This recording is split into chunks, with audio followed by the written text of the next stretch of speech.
Assalamualaikum warahmatullahi wabarakatuh. Waalaikumsalam warahmatullahi wabarakatuh. Nasta'inuhu wa nastaghfiruh wa na'udzu billahi min syururi anfusina wa min sayyiati a'malina. May yahdihillahu fala mudilla lahu wa man yudlil fala hadiya lahu. Allahumma shalli ala sayyidina Muhammad wa ala alihi wa sahbihi ajma'in, amma ba'd. Kepada Bapak pembina yayasan, Bapak penasehat perguruan, Bapak Prabadal, pada setengah air, pada Bapak pengurus yayasan, Bapak pengurus perguruan singkatnya, Bapak-bapak, ibu-ibu, para hadirin jamaah perguruan Thariqat sahabat online rahimakumullah. Terlebih dahulu kita sama-sama memanjatkan puji syukur kehadirat Allah Subhanahu wa taala atas limpah rahmat taufik hidayah inayah kepada kita semua.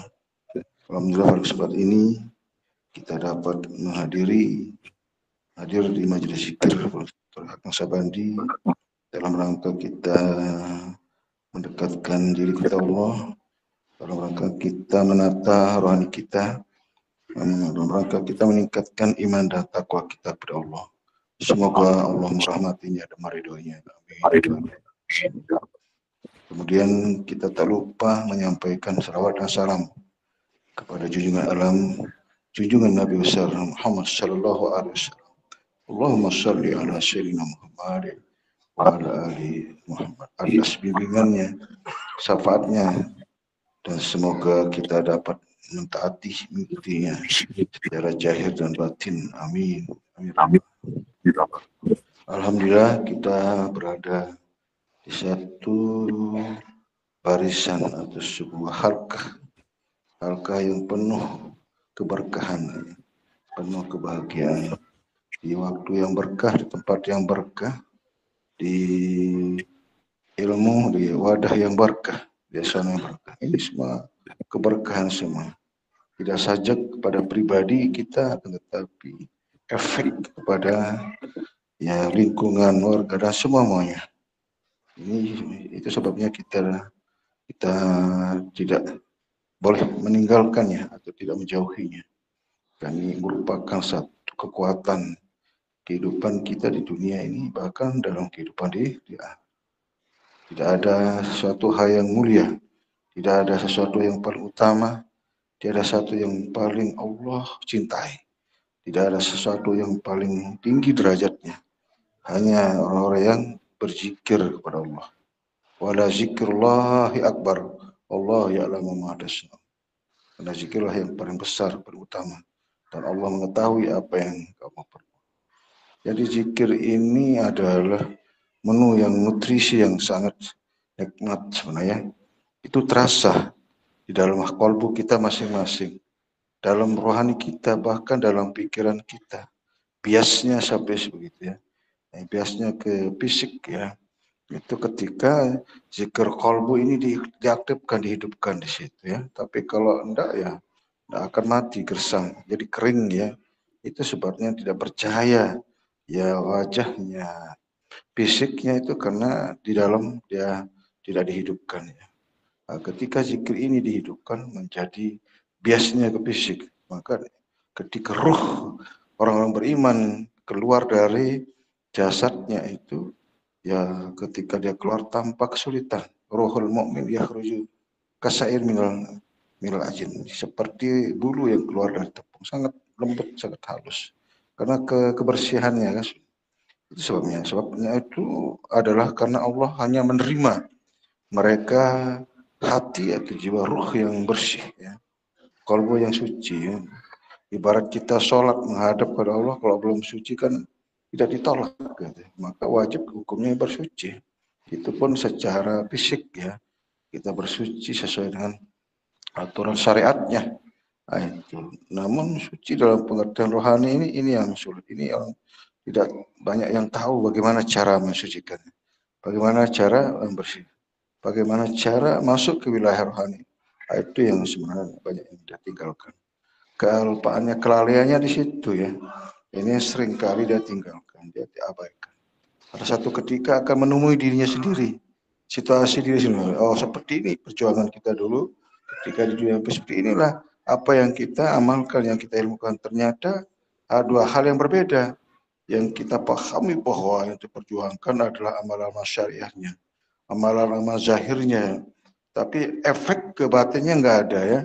Itu sebenarnya hanya di zahir saja di situ, hanya mendapatkan kemenangan, kebahagiaan, popularitas dan segala-galanya. Karena itulah fasilitas zahir dari semua sisi ya. Maka Allah memberi dua kesempatan, dua ilmu, dua amalan, dua ya sesuatu hal yang membuat orang menjadi prestasi ya, dan untuk membangun kehidupan ini.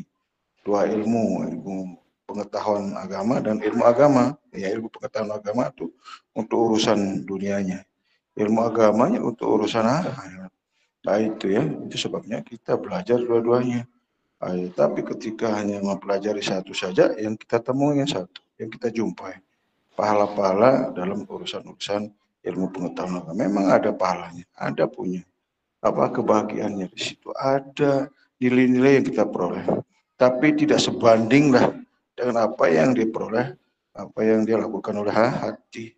Itu makanya hati ini ibadahnya syir ya, ibadahnya itu dia ada diam ya, ibadahnya dia dalam bentuk rasa, ibadahnya dia adalah menikmati dia ya, sehingga ketika dia sudah menikmati, merasakan, yang lain itu tidak bisa mengganggunya, tidak bisa akan masuk ke dalamnya, dia tersendiri sekali. Tapi untuk sampai ke situ itulah perjuangan ya, ikhtiar kita itu, mujahadah kita harus kuat, riyadhah kita harus benar-benar ya, harus benar-benar kita apa namanya, harus benar-benar bersungguh-sungguh itu ya. Tidak bisa setengah-setengah, itulah beratnya. Tapi kalau sudah masuk oleh itu enak kita, tenang kita ya.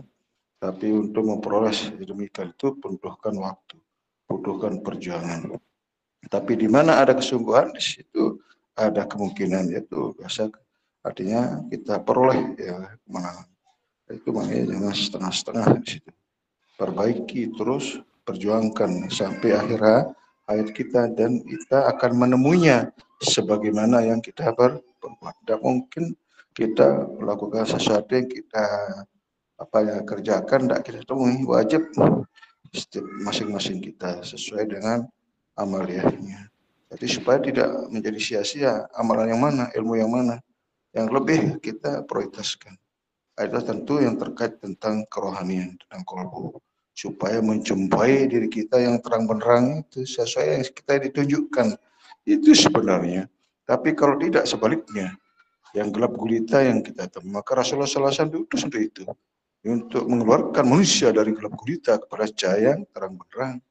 Nah, itu bukan berartinya orang dulu tempatnya yang gelap-gelap kemudian akan dibawa yang terang, bukan. Itu pengertian secara kerohanian ya. Tauhid mereka tidak lurus ya, banyak yang keliru, yang salah. Maka disitulah Nabi diutus untuk meluruskan ubudiyah yang baik dan benar itu seperti apa. Itu sebenarnya mengikuti sebagaimana Nabi contohkan, itu yang sebenarnya, itu yang tidak boleh ditambah-tambah, tidak boleh dikurangi. Itu sebabnya ikuti sebagaimana Nabi contohkan. Nah, kalau amalia-amalia lain tentang masalah apa namanya kehidupan, masalah budaya, itu hanya sesuai dengan kondisi masing-masing di situ. Itu kan hukukul adamin ya, hak-hak sesama manusia. Hablum minan nas ini berkembang sesuai dengan zaman. Nah, itu. Tapi ada juga batasan-batasan di situ. Ada aturannya. Tapi terkait tentang ubudiyah ini adalah lurus ya. Tidak boleh mereka tawar-menawar di situ. Wa ilahukum ilahun wahidah. Itu Tuhan kamu dan Tuhan sekalian adalah satu, tidak boleh ada yang lain sebenarnya. Dari dahulu ya, dari zaman Nabi Adam sampai akhir zaman ya sama saja sebenarnya ketuhanan ketauhidan itu. Tapi tata cara kita mengimani, cara kita beribadah, tata cara kita menjalankan syariahnya, itu yang berbeda sesuai sebagaimana yang diperintahkan, sesuai dengan apa namanya tugasnya mereka masing-masing.